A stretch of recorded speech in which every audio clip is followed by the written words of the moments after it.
अच्छा जी, देखो डेली के ऊपर अभी एम बनना शुरू हो गया है, तो अगर हम एम की बात करें तो this will be the base of the M, ठीक है। तो ये डेली की बेस है। तो हमें क्या चाहिए, अगर हमें बेयरिश होना है डेली के ऊपर, हमें ये पैटर्न वैलिडेट करने के लिए ये ब्रेक चाहिए हमें, और उसके बाद हमें एक पुल बैक चाहिए, राइट। तो पहले तो हमने ये आइडेंटिफाई कर लिया कि हमें क्या ब्रेक चाहिए, ठीक है। अब ये जो पुल बैक जनरेट होगा obviously it will be from 4 hour. तो देखो 4 आवर के आपके पास मल्टीपल लेवल्स हैं जो आप यूटिलाइज कर सकते हो। जैसे एक अदद लेवल ये रखा हुआ है आपका, ये लेवल क्यों यूटिलाइज कर रहे हैं हम लोग, अगर आप देखो तो ये भी एक तरह से डब्ल्यू बना हुआ है, ठीक है। इसको भी हम यूटिलाइज कर सकते हैं। और इसके अलावा हमारे पास एक अच्छा लेवल ये रखा हुआ है।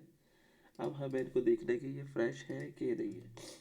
ये फ्रेश नहीं है, ये भी फ्रेश नहीं है, बट मेरे पास एक और अच्छा लेवल मुझे कैंडल स्पाई के नज़र आ रहा है, वो दिस एरिया है। वाई, एक तो ये सारी लिक्विडिटी हंड हो जाएगी जिसको आप लोग लिक्विडिटी मानते हो, दूसरा it's a C C candle, ठीक है। तो ये दो जोन मेरे पास हैं जिन पे मैं देखना चाहूँगा प्राइस को। और तीसरा जोन मेरे पास जो फ्रेश रखा हुआ है वो है ये वाला। नो, ये भी नहीं है, ये भी नहीं है। फिर मेरे पास फ्रेश नहीं है यहाँ पे कहीं पर भी सिवाय इस एरिया के।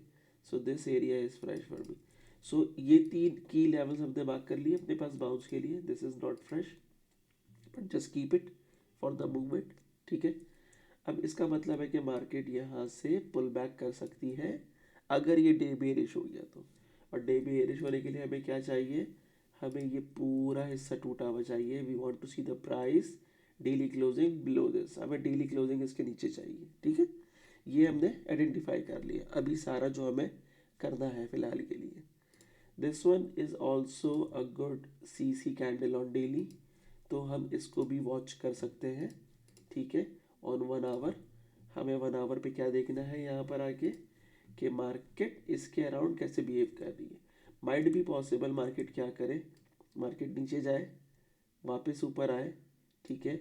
और जो भी उसका बेस बनी हुई होगी, जैसे कि अभी फ़िलहाल ये बनी हुई है, मैं इसी को अज्यूम कर रहा हूँ फ़िलहाल, मार्केट इसे आके तोड़े वापस यहाँ पर आ जाए, तो इससे क्या होगा, we will be back in range. क्योंकि मार्केट हमेशा रेंजेस में काम करती है, जब तक एक रेंज में उसका काम ख़त्म नहीं होगा वो उससे बाहर नहीं निकलती है, ठीक है।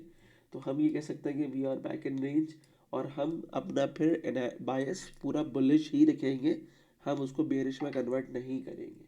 बट हायर प्रोबेबिलिटी यही है कि मार्केट यहाँ पे बेरिश हो जाए और बाकी सब पुल बैक होगा, ठीक है। Now the area on daily जो हम आइडेंटिफाई कर सकते हैं जहाँ से मार्केट आपकी गिर सकती है, पहला तो एक एरिया ये रहा। क्यों, ये this is the fourth pattern of M जो मैंने समझाया है, ठीक है। जाने से पहले एक एन लेवल क्रिएट किया, ठीक है। उसके बाद आपकी नेक लाइन, उसके बाद आपका लेफ्ट शोल्डर, ठीक है। तो ये पूरा आपका, अगर मार्केट बेरिश हो गई तो नाउ दिस विल बी और पुल बैक, और फिर हम यहाँ से मार्केट को, क्योंकि ये मार्केट बेरिश हो चुकी होगी डेली के ऊपर, तो वी कैन सी कि ये हमें वीकली पे कहाँ मिलता है। तो this will be the weekly level जहाँ फिर मैं मार्केट को देखना चाहूँगा, ठीक है। सिंपल इनफ एनालिसिस, ज़्यादा कॉम्प्लिकेशंस क्रिएट नहीं करते एनालिसिस के अंदर, पूरा सिंपल ही रखते हैं, ठीक है। अब ये मेरे पास पूरा बनकर आ गया।